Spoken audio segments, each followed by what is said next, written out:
2017년 6월 한 여성이 지역 인터넷 카페에 우리 아들이 직접 겪은 일이라며 올린 글 하나가 일산 일대를 공포로 몰아넣었습니다. 뭔데요? 뭐지? 어느 늦은 밤 작성자의 아들 A군은 집에 가려고 일산 주염역 근처 정류장에서 버스를 기다리고 있었는데요. 그때 어디선가 들려온 간절한 목소리. 학생, 저기까지 휠체어 좀 밀어줄 수 있어요? 팔에 힘이 빠져서. A군은 흔쾌히 남자를 도와드렸고요. 그리고 남자가 말한 건물 앞에 도착했는데 왜 안 나오지? 저기 미안한데 건물 안까지 더 들어가 줄 수 있어요? A군은 뭔가 꺼림칙했지만 설마 하며 건물 안 엘리베이터 앞까지 갔습니다. 뭐 누군들 저렇게 안 했겠습니까? 그러니까. 그죠? 그런데 A군이 그만 가보려고 하자 음료수를 마시고 가라라는 등 자꾸만 남자가 시간을 끌기 시작했습니다. 저때 나왔어야죠. 뭔가 불길한 예감이 든 A군은 화장실이 급하다는 핑계로 불이 나게 빠져나왔는데 네. 그런데 기다리라는데 어디가? 그리고 조금 뒤에 A군이 목격한 충격적인 광경. 뭔데? 누군가 전화를 하며 화를 내던 남성은 일어서서 전화 진짜? 통화를 하면서 휠체어를 끌고 갔습니다. 그 뭐 납치하려고 했던 거 아니에요? 그 학생을? 자, 일산 주민들을 공포로 몰아넣은 일명 휠체어 아저씨 괴담. 결국 일산 서부경찰서에서 조사에 나섰는데요. 그런데 경찰 조사 결과 휠체어 아저씨 얘기는 사실 무근입니다. 자, 이게 어떻게 된 사연이냐. 일산에 거주한 한 아주머니가 아들의 얘기를 듣게 됐는데 이때 이제 살짝 좀 오해가 있었던 겁니다. 네네. 그런데 아주머니는 버럭 겁이 나서 인터넷에 글을 올린 거였습니다. 이게 원래 얘기가 있는데 여기에 너무 살이 붙어가지고 괴담이 됐군요. 뭐 그냥 헛소문으로 끝났고 헛소문임이 밝혀졌으니까 뭐 다행이긴 하네요. 2023년 1월 19일 오후 5시 39분 경상북도 칠곡군의 부산 방향 터널에서 11중 추돌 사고가 났습니다.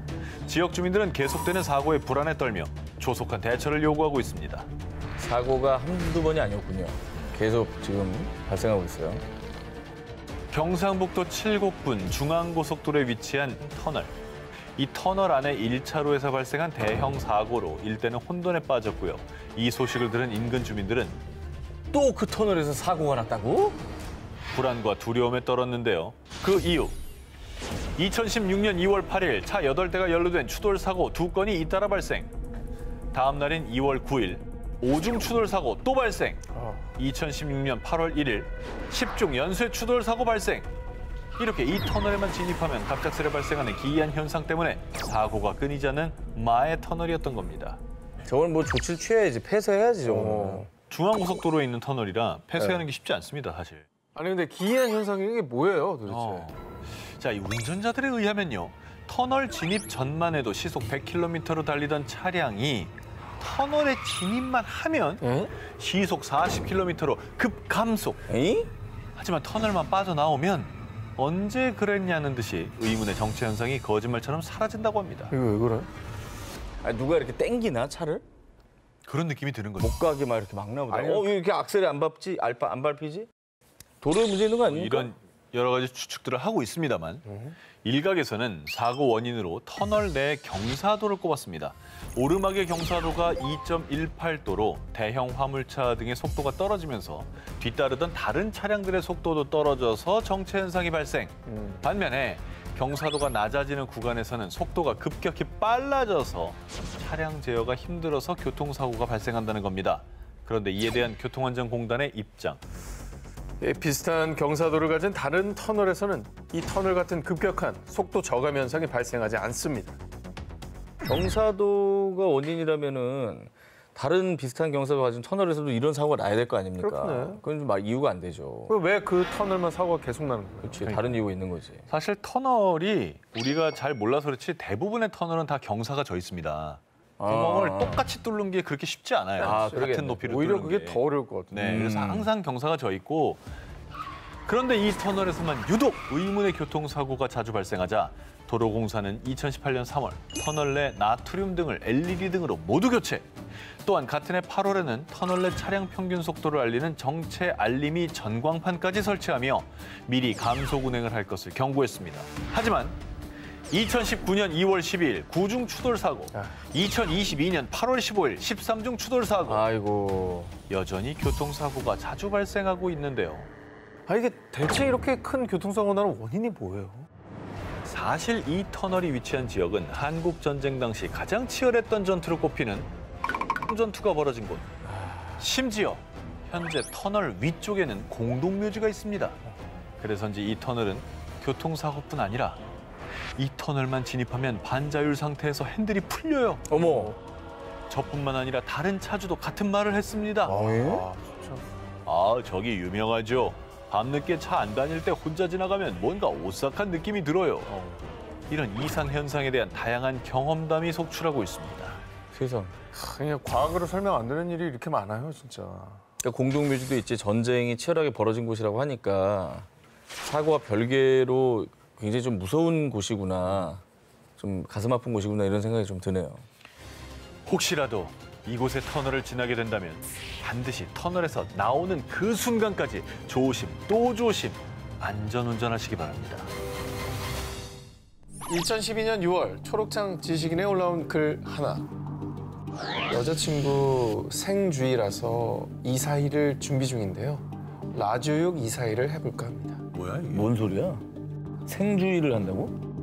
생주의? 생일 파티를 뭐 준비하는 거야? 이사이는 뭐야? 자, 더 들어보시죠. 워낙에 라조육도 즐겨 듣는 친구고 제 차에서도 BGM으로 항상 틀어놓고 데이트를 하거든요.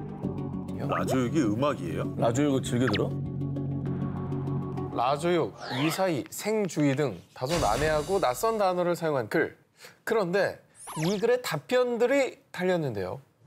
저는 라조육 우정국이라는 곳을 꾸준히 이용하고 있습니다. 라조육 기만 CMBD로서 더 빛을 발하는 것 같더라고요. 해보시면 아마 만족하실 겁니다. 이렇게 답변마저도 알 수 없는 단어들로 도배가 되어 있었는데요. 야, 이게 뭔 소리야? 자, 이렇게 암호로 가득한 이 글들이 인터넷에 퍼지자 누리꾼들은 이 글을 분석하기 위해 눈에 불을 켰고요. 그때 나온 의미심장한 분석. 이거 인육 거래 접선 암호글 같은데요. 뭐라고? 말도 안 돼. 아니 이걸 어떻게 해석했는데 그런 결론이 나와요? 자, 우선 라조육은 고기 육자를 뜻하는 거고요. 여자친구 생주의란 단어를 거꾸로 보면 이주생 여자친구, 즉 이주가 된 여자아이로 해석. 이 추측에 따르면 이주된 여자아기를 준비 중이다. 즉 인육을 구하려고 한다라는 말이라는 거죠. 아니 그럼 BGM은 뭐야? 자, BGM을 거꾸로 하면 MGV, 옛 소련 경찰의 약자라고 하는데요. 즉, 경찰을 항상 조심하라는 뜻. 답변에서 말한 라조육 기만 CMBD, 이 알 수 없는 알파벳은요, 가슴, 장기 등 신체 부위를 뜻하는 은어라는 거죠. 그래서 이 지식인글과 답변이 인육 매매 정황이라는 충격적인 주장이 마구 쏟아졌는데요. 이건 뭐 너무 무서운 말인데? 그러니까 추측이라 해도 너무 무서운 추측이네요. 인육 거래를 왜 합니까 갑자기? 그런데 일명 라조육 이사이 괴담이 더 이슈가 된 이유는 2012년 4월 대한민국을 충격에 빠뜨린 엽기적인 토막 살인 사건, 오원춘 사건 기억하시죠? 네네. 기억나죠, 오원춘? 인육 거래다라는 추측이 굉장히 많이 쏟아졌었잖아요. 시기적으로도. 네. 그 사건 바로 2달 뒤에 이런 의미심장한 글이 올라와 더 공포심이 조성될 수밖에 없었던 겁니다. 무섭다 진짜. 이거 그냥 괴담이기만 했으면 좋겠네요. 2016년 1월 한 온라인 커뮤니티에 삽니다. 귀신 헬리콥터 고가 매입이라는 다소 이해하기 어려운 문장과 휴대전화 번호가 적혀있는 홍보 스티커 사진이 올라왔었습니다. 네. 게시글에 따르면 지하철, 휴게소, 화장실 등에서 이 홍보 스티커가 발견됐다고 하는데 그런데 온라인에 이 광고 스티커가 올라오자 장기 매매 조직에서 쓰는 은어잖아. 장기 매매할 때 쓰는 말이 확실함. 누리꾼들 사이에서 귀신 헬리콥터가 장기 매매를 할 때 사용하는 은어라는 도시 괴담이 돌기 시작했는데요.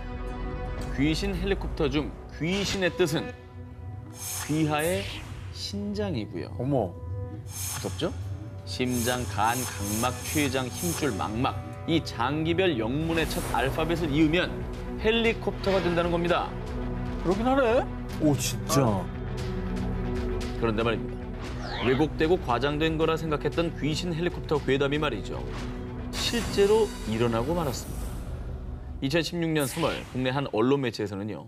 장기 매매 브로커가 SNS 등을 통해 장기를 팔려는 사람과 매수자를 구하고 있는데 이때 귀신 헬리콥터라는 은어를 사용하고 있다고 보도한 겁니다. 어머. 이건 뭐 그럼 이건 도시괴담이 아니라 그냥 있는 사건이네요. 팩트입니다. 와. 아니 너무 무서운데요, 진짜. 영화 속 이야기만은 아니었던 불법 장기 매매. 호기심도 관심도 절대 가져선 안 됩니다. 자, 2010년 한 아르바이트 구인 구직 사이트에 올라온 구인 공고가 누리꾼들 사이에서 엄청난 화제가 되었는데요. 5개월 동안의 급여가 무려 5천만 원. 그러니까 한 달에 1,000만 원이라는 어마어마한 급여를 받을 수 있다는 건데요. 와, 이게 아르바이트였습니다. 이렇게 많이 준다고요? 엄청 많이 주는 거죠, 저게. 뭐 일단 의심하게 돼요. 근데 뭐 어떤 일이길래 저렇게 주긴 줄까? S의과대학교의 고통 감내 능력 임상 실험 지원자 모집 공고라고 하는데요. 아, 진짜 있었던 고통 거예요? 감내 능력. 이름도 무섭다. 고통 감내 능력. 아, 얼마나 고통을 주려고 저런 얘기를 해? 자, S의과대학교에서 내건 조건은 건장한 체격의 25살 이상 남성을 찾고 있고 약 5개월 동안 이틀에 한 번씩 1에서 28단계의 고통을 느끼는 실험을 한다라고 합니다. 게다가 여기서 누리꾼들의 간담을 서늘하게 한 문구가 있었으니 종종 의식을 잃는 경우가 있지만 숙련된 의료진이 대기하고 있다라는 내용이었죠. 아우, 무섭네. 너무 무섭다. 그럼 뭐 의식을 잃을 수밖에 없다는 소리 같잖아요. 그러니까 의식을 잃을 수도 있다는 얘기는 의식을 잃는다는 얘기예요. 그걸 이제 대비를 한다는 거죠. 그런데 얘기예요. 그런데 말입니다. 이런 의과대학교가 있었나? 다소 섬뜩한 이 아르바이트 채용 공고를 이상하게 여긴 한 누리꾼. 그래서 포털 사이트에 S의과대학교를 검색해 봤는데요. 그런데 말입니다. 아무것도 없어. 그 어디에도 S의과대학교라는 학교는 찾아볼 수 없었습니다. 누군가 그럼 의과대를 사칭한 건가요? 그 사칭을 해도 뭘 하려고 한 거예요? 궁금하시죠? 네. 자, 이후에 이 아르바이트 채용 공고를 두고 누리꾼들은 일명 S의과대학교 괴담이라고 불렀고요. 저게 대학생들 모아서 원양어선에 팔아넘기고 그러는 거래. 아니야.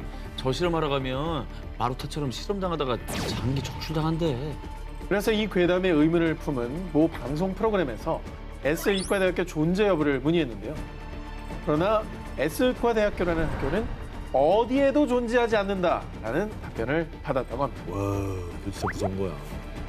대체 누가, 왜, 어떤 목적으로 불렸던 걸까요? 2019년 6월 그 메시지 봤어요? 무서워서 애들 학교도 못 보내겠어요, 진짜. 울산과 경상도를 중심으로 빠르게 퍼진 한 메시지. 이 메시지는 지역 맘카페, SNS, 메신저를 통해 삽시간에 전국으로 퍼지며 수많은 이들을 충격과 공포에 빠뜨렸습니다. 이 메시지가 바로 문제의 메시지 내용입니다. 보시죠. 길에서 교회에서 나왔다면서 선풍기를 준다면 받지 마세요. 선풍기에 환각제 처리가 돼 있어서 바로 쓰러집니다. 자, 이게 무슨 소리냐? 교인이라는 사람이 선풍기에 환각제를 묻혀서 사람들에게 나눠주는데 바람을 쐬려고 선풍기를 얼굴에 갖다 대면 곧바로 그 자리에서 쓰러지게 되고요. 바로 그때 주변에 숨어있던 사람들, 이 사람들이 등장해서 쓰러진 사람을 납치해 간다는 내용이었습니다. 그리고 이런 끔찍한 메시지가 퍼지자 불법 장기 매매 조직이 아니냐라는 무시무시한 추측까지 돌았습니다. 실제 장기 매매 조직 아니에요? 아이들 같은 경우에는 선물 같은 거 이렇게 주면 더우니까. 그럼 더운데 선풍기 좀 받죠. 너무 고맙지. 더 무섭겠어요. 그런데 말이죠. 정말 충격적이게도 메시지와 함께 전해진 이야기에 따르면 울산 모 초등학교 인근에서 실제로 선풍기를 이용해 초등학생을 납치하려던 납치 미수 사건이 발생했다고 합니다. 실제로. 그래서 이 소식을 들은 울산의 한 초등학교 교사는요. 등하굣길에 아이들이 안전에 유의할 수 있도록 해달라라는 내용의 알림장을 학부모들에게 보내기도 했습니다. 진짜 일어났던 일이네요. 더 무섭죠, 그러면. 이거 싫어하는 거잖아. 그래서 날이 갈수록 사람들의 불안감이 커지자 울산지방경찰청에서도 나서서 손선풍기 납치 사건에 대한 조사에 들어갔습니다. 그리고 이후 조사 결과가 나왔는데요. 손선풍기 사건은 다행히 울산 지역과 전혀 관련이 없고 타 지역에서도 확인할 수 없었습니다. 일명 손선풍기 납치 미수 사건은 실제로 일어나지 않은 가짜, 결국 도시 괴담으로 밝혀졌습니다. 실제로 일어날 수 있다는 경각심을 갖고 안일하게 그냥 넘기는 게 아니라 조심하는 게 굉장히 중요할 것 같아요. 우리나라 8, 90년대생이라면 모르는 사람이 없을 정도로 한때 대한민국을 강타했던 아주 유명한 추억의 괴담입니다. 뭐예요, 이거? 이거 10원짜리 기억나. 아니 그리고 500원짜리 하게 또 손 묶여 있는 거. 야, 자세히 알고 있네. 그 정도면 귀신 나왔겠는데? 뭐가요? 그렇게 다 알면 귀신 나와요. 아, 그런 얘기도 나는 있어요? 안 믿었어. 이게 말이 돼. 당시 10원짜리에 다보탑 밑면을 확대해서 옆으로 돌려보면 김이라는 글자가 있고요. 1000원권의 투호에서 아래로 삐져나온 막대 끝에는 민이라는 글자가, 또 5000원권의 뒷면 비석에는 알지자라는 글자가 존재, 화폐 속에 무시무시한 사연이 있다는 일명 김민지 괴담입니다. 어느 날 한국조폐공사 사장의 딸 김민지 양이 유괴되는 사건이 발생. 안타깝게도 김민지 양은 토막 살해를 당해 참혹한 시신으로 발견됐고 범인은 끝내 잡지 못했다는데요. 조폐공사 사장은 죽은 딸의 원혼을 달래기 위해 화폐 곳곳에 김민지 양의 흔적을 남겨놨다는 것입니다. 그리고 이 괴담의 증거로 제시된 실제 화폐들. 당시 국권 화폐에서는 앞서 보여드렸던 김민지라는 이름뿐만 아니라 김민지 양의 살해 흔적까지 남겨져 있다고 하는데, 진짜? 50원짜리에는 꺾여진 벼 잎에 범행 당시 사용한 도구가, 100원화를 뒤집으면 이순신 장군의 수염에 김민지의 머리카락이, 어머머. 500원화에 있는 학의 다리에는 꽁꽁 묶인 김민지의 팔, 그래. 저거. 그리고 끝으로 10,000원권에서는 세종대왕의 곤룡포에 김민지의 다리가 숨겨져 있다는 겁니다. 그리고 화폐에 숨겨진 김민지의 흔적을 모두 찾아내면 귀신이 나타나 사지를 찢어 죽인다라는 공포스러운 소문까지 떠돌았습니다. 너 어떻게 해? 난 10,000원을 몰랐어. 그래서 안 나왔는데. 모른 척 하지 마. 진짜 몰랐어요. 야, 10,000원 몰라서 살아있구나. 10,000원 몰라서 살아있네. 너 10,000원 모른 걸 다행이라 생각해. 다행이다. 못 볼 뻔했다. 너무 고맙습니다. 이게 결국엔 잘 들어맞는 스토리이긴 했는데 뭐 결국 사실 아닌 거 아닙니까?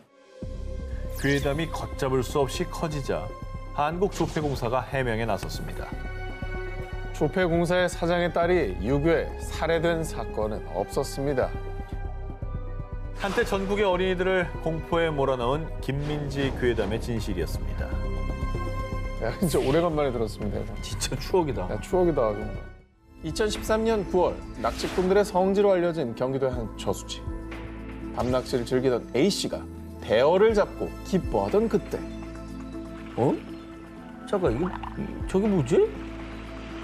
저수지 한가운데서 무언가를 목격한 A씨. 밤에 저수지 한가운데서 뭘 목격해요? 무슨 뭐 괴물 이런 거 떠 있었나?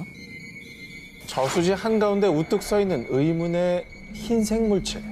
사람의 형상이었지만 그것은 좋기 2.5m는 넘어 보였는데요. 긴 머리 사이로 A씨를 빤히 쳐다보던 두 눈! 죽음의 공포를 느낀 A씨는 황급히 도망쳤습니다. 2.5m는 뭐예요? 서장훈보다 더 큰 건가? 서장훈보다 크죠. 네. 뭐야? 물귀신인가? A씨가 이 귀신 목격담을 온라인 커뮤니티에 올리자 달린 댓글. 헐, 저도 와이프와 새벽에 낚시하다가 오싹한 경험했어요. 또 그분이 나타나는군요. 한동안 낚시는 못 가겠네요. 뭐야? 이 저수지는 물귀신이 자주 출몰하는 곳으로 이미 유명했습니다. 아니 위령제도 올렸었나 봐요. 왜요? 그러니까 그분이 나타나니까 위령제도 올렸었고 그래서 안 나타났었는데 이제 다시 돌아오신 것 같다. 이제 효력이 떨어지면서 네, 뭐 이 얘기인 건데 조만간 목격하신 분 또 나오실 것 같네요라고 하는 거 보니까 맨 밑에 봐요. 한동안 낚시 못 가겠네요. 그러니까 여기 아예 그냥 터네 터. 터줏대감이신데? 2015년 6월 또 다른 낚시꾼 B 씨에 따르면 이 저수지에서 낚시를 하던 중 갑자기 목이 없는 하얀 형체가 물 위에 나타나더니 B 씨를 향해 다가왔다고 합니다. 이 그림이요, B 씨가 목격한 귀신이 나타나는 곳을 그린 사파라고 합니다. 저거 그릴 정도면 그렇죠. 굉장히 구체적이죠. 이거 진짜인 것 같은데 이거는. 이 저수지에서 실제로 발생한 사건. 저수지서 20대 숨진 채 발견. 저수지에서 4인 가족 동반 자살. 이 저수지에서 유난히 사건 사고가 많이 발생을 해서요. 일각에서는 그 죽은 원혼들이 저수지에 떠돌고 있는 게 아닐까 추측했는데요. 그런 가운데 2015년 해당 저수지는 수질오염 방지를 이유로 낚시 금지 구역으로 지정, 사람들의 발길을 차단했습니다. 그 안 좋은 소문이 막 퍼지니까 닫아버렸구나. 이유가 어쨌든지 간에 이제 금지구역이라고 하니까 가지 말아야죠. 지금부터 들려드릴 이야기는 국내 한 온라인 커뮤니티를 통해 알려진 기묘한 사연입니다. 목요일 밤이었는데 야근 마치고 퇴근하던 길이었어요. 근데 처음 보는 낯선 여자가 주변을 두리번 거리고 있더라고요. 뭔가 분위기가 으스스한 게 꺼림칙한 여자였어요. 그런데 하필 그 수상한 여자와 눈이 딱 마주친 A씨. 그리고 그때 그 여자가 제게 쓱 다가오더니 묻더라고요. 혹시 프리안빌 원룸텔 가 어딘지 아냐고. 그 말을 듣는 순간 소름이 쫙 끼쳤어요. 이게 뭐 밤에 길 물어보면 안 돼요? 무슨 일일까? 그런데 말입니다. 문제는 그 수상한 여성이 찾던 집 프리안빌 원룸템프는 다름 아닌 A씨의 집이었던 겁니다. 너무 무섭겠다 저거. 난생 처음 보는 여자가 우리 집을 묻는다? A씨는 머릿속에 온갖 생각이 스쳐 지나갔는데요. 저는 너무 당황해서 일단 모른다고 하고 자리를 떴어요. 그리고 그대로 집에 들어가기 너무 무서워서 택시 타고 남자친구의 집으로 갔는데요. 그런데 막 잠에 들려도 그 순간 오 마이 갓. 한밤중에 남자친구 집에 울린 초인종 소리. 누가 왔나 싶어서 당시 A씨의 남자친구가 나가봤다고 하는데요. 그런데 얼마 뒤 사색이 된 남자친구가 돌아와 하는 말. 나가봤는데 웬 이상한 여자가 혹시 프리안빌 원룸텔 어딘지 아냐 묻는 거야? 그거 니네 집 아니야? 와, 찾아왔어? 미행한 거야? 낯선 여성이 이번엔 남자친구 집까지 찾아와 계속 자기 집 주소를 물어본다. 그리고는 알 수 없는 기묘한 웃음을 지은 뒤 돌아간 여자. 너무 소름 끼치지 않습니까? 공포에 질린 A씨는 곧바로 경찰에 신고를 했습니다. 그런데 경찰에 신고해도 소용이 없었어요. 정말 이상한 게 CCTV엔 그 여자가 찍히지 않았거든요. 그 집 이사 나가야 된다. 이 정도면 나가야 돼요. 그 나는 터를 믿거든. 못 살아. 그 터가 안 좋은 거야 저거. 결국 A씨는 그 집에서 계속 살 자신이 없어서 집도 회사도 모두 옮겼다고 하는데요. 잘했다.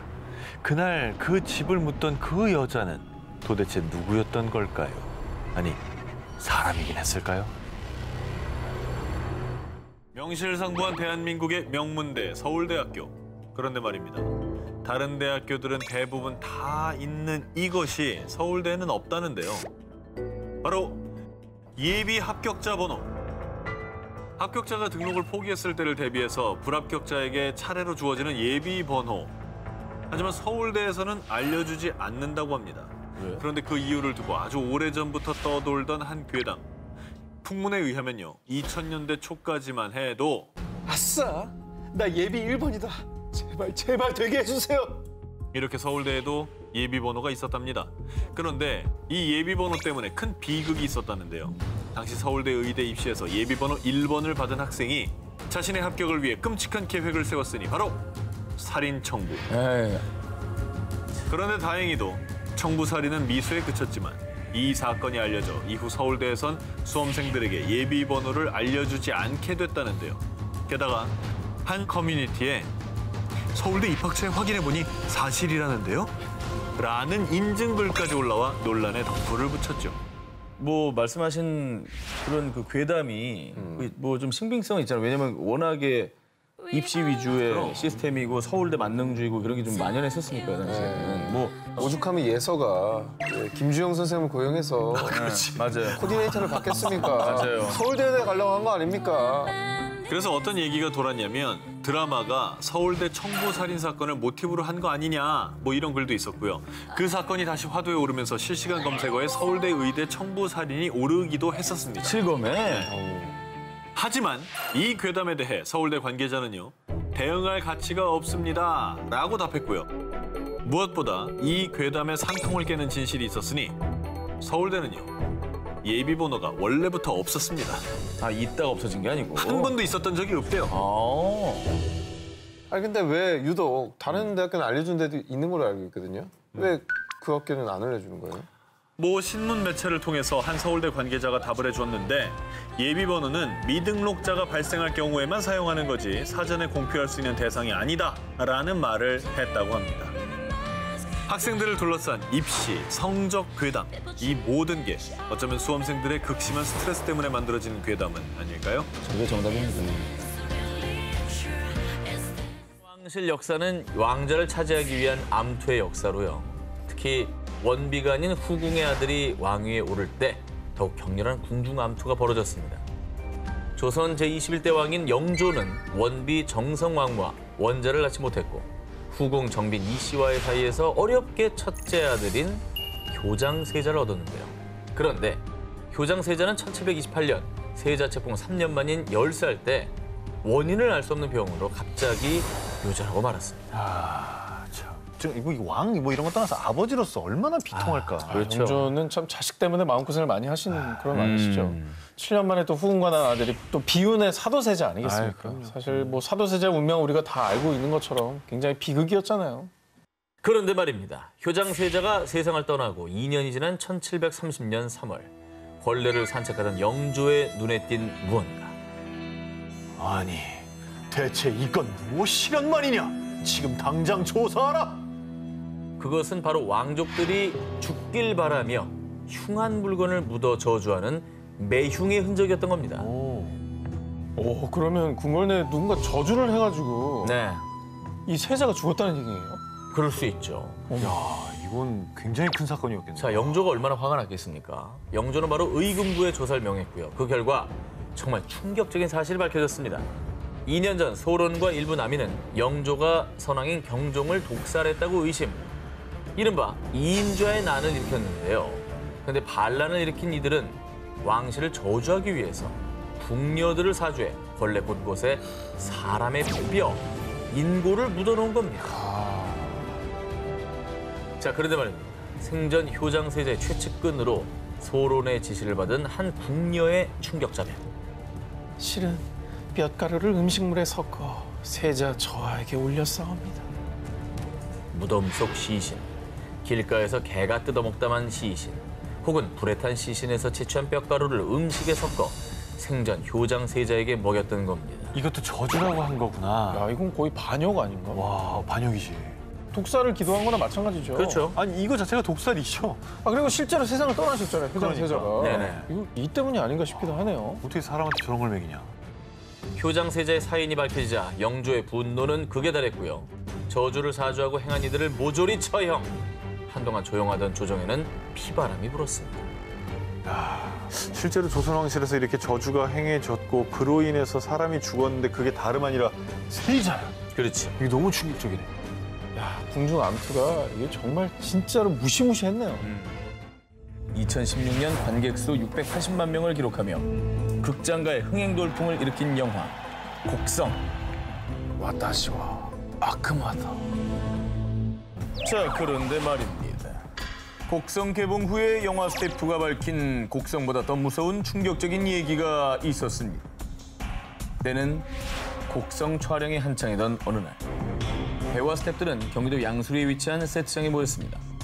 평소와 다름없이 순조롭게 촬영을 하던 중 모니터를 하던 의상팀장이 이상하게도 계속 천장이 신경 쓰였다고 합니다.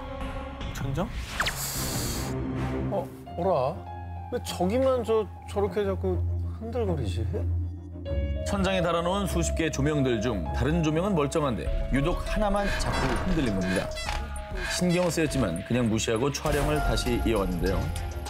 요거 뭔가 대단한 징조예요. 그러게. 거기 뭐 있나?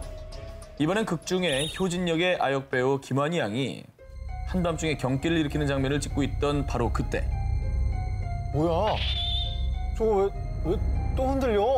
뭐야 저거? 문제 그 조명이 또다시 흔들리기 시작한 겁니다. 뭐라? 배우와 스태프들은 알 수 없는 공포감에 휩싸였습니다. 계속되는 기이한 현상에 촬영 현장 사진을 찍던 기사님이 조심스럽게 조명 타워로 올라가 이 카메라잖아. 계속 찍어. 근데 거기에 사람 형체가 나와. 의문의 남성이 찍혀있죠. 헐. 전선이 엉켜있는 조명 타워 한쪽 구석에 서서 카메라를 노려보는 듯하죠. 와 저거 완전 심령사진. 진짜 무서운데 이거?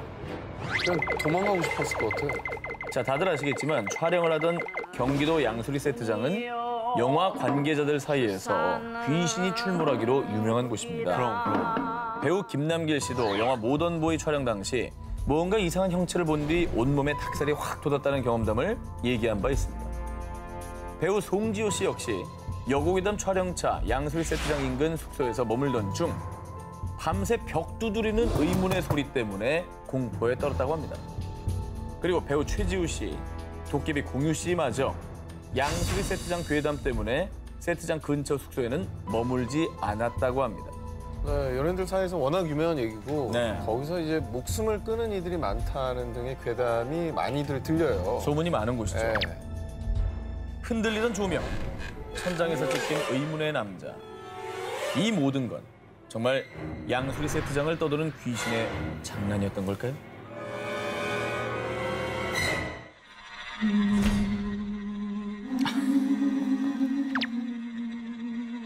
정말 소리 자체가 무슨 공포 영화다.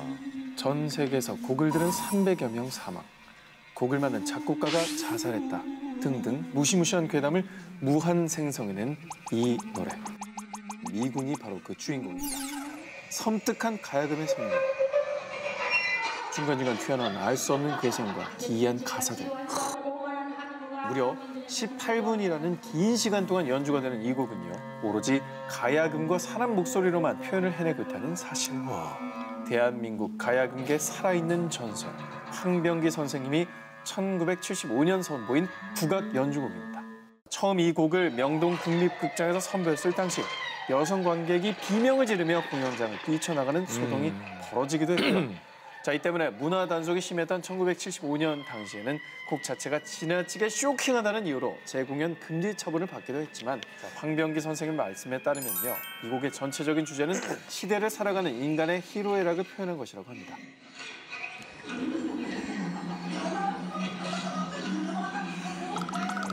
자, 여러분, 예술로만 받아들이기엔 다소 소름 끼치는 이 노래 지금 2번 들으셨고요. 한 번 남았습니다. 한 번 더 듣자. 이왕 나온 거 그냥 3번 들어보자. 뭐 어떻게 되나. 듣고 죽나 한번 해보자. 그래. 그만 좀 해. 나 찰리. 나 너무 놀랐어. 나 깜짝이야. 제가 찰리를 좀 진정시키고 올게요. 깜짝이야.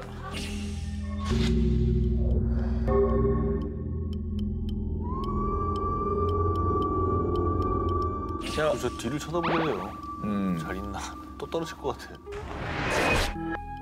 2016년 6월 26일 전남 완도 앞바다 다도해 해상국립공원에 장관이 펼쳐졌습니다. 약 5m 크기의 범고래 6마리가 무리를 지어 이동하는 모습이 포착됐기 때문인데요. 귀엽다.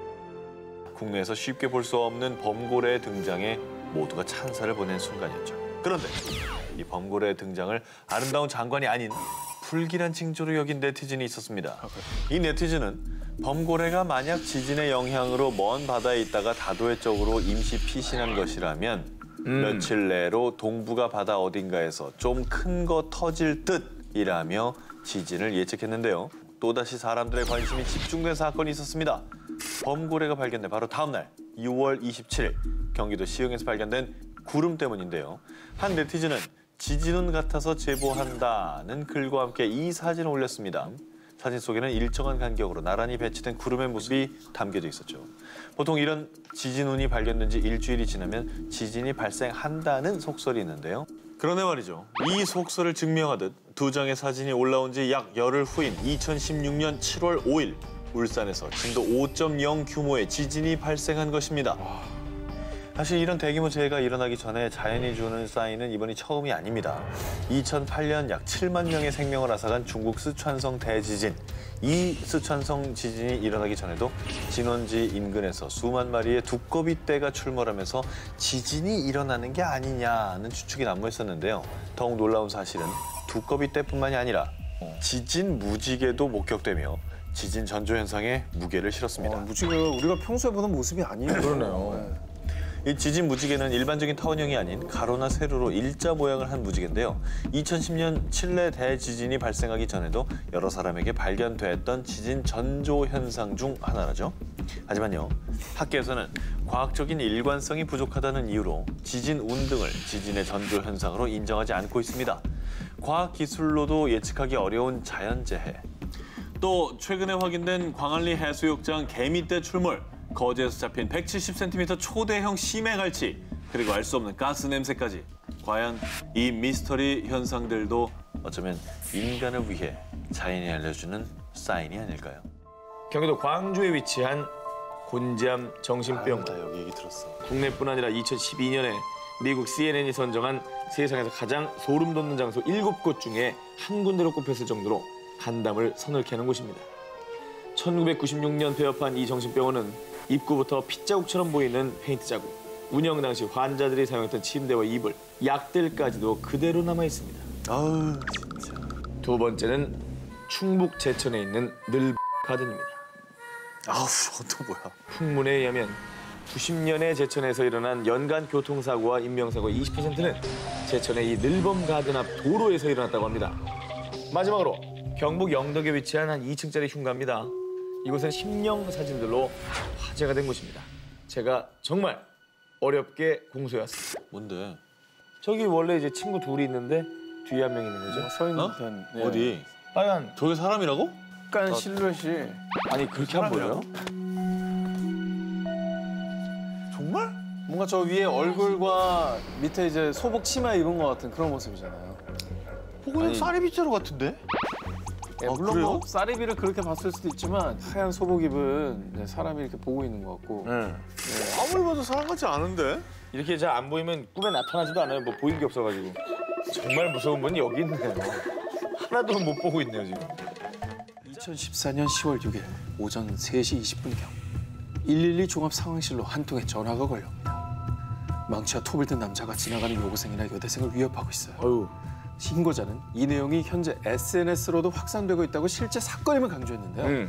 자, 실제로 당시 SNS에는 대구 성서쪽 및 상인동 친구들아 조심해라. 티나지 않게 팔짱을 끼고 다닌다는 상세한 인상착의는 물론 추가 목격담까지 올라오면서 대구 주민들의 불안감을 증폭시켰는데요. 아이고. 자, 당시 CCTV에 찍은 범인 사진을 준비했습니다. 어머. 사진만 봐도 이게 보통 사건이 아님을 짐작하실 수 있으시죠? 들고 있나요? 지금? 망치 있잖아요. 저. 흉기를 들고 있습니다. 자, 그런데 수사에 착수한 경찰이 밝힌 사건의 정말 충격이 아닐 수 없었습니다.